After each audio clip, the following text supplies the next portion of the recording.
Hi guys! Who remembers the iconic jingle, 2 all-beef patties, special sauce, lettuce, cheese, pickles, onions on a sesame seed bun? If you're of a certain age, you probably will. My fun and tasty recipe for Big Mac quiche has all the flavors of the iconic Big Mac, only in breakfast form.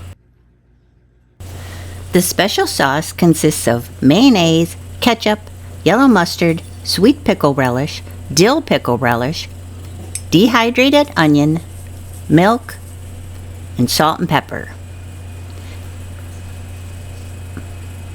Add 4 eggs into the sauce. That's what makes this a quiche, and whisk it all together.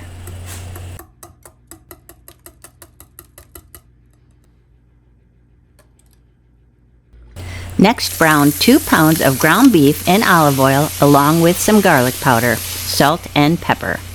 Once browned, drain off the fat, and while the beef is cooling, shred some cheddar cheese.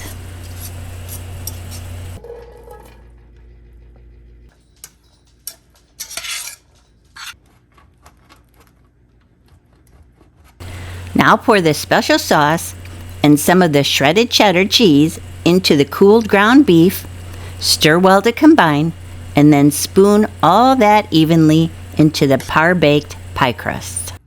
Before baking, brush the edges of the crust with egg wash and top the quiche with additional shredded cheese. Sprinkle it with sesame seeds and bake until golden. Serve it on a bed of shredded iceberg lettuce, and there's no denying it's a Big Mac for breakfast. It's time to eat. Get the full recipe at Kudos Kitchen by Renee.com.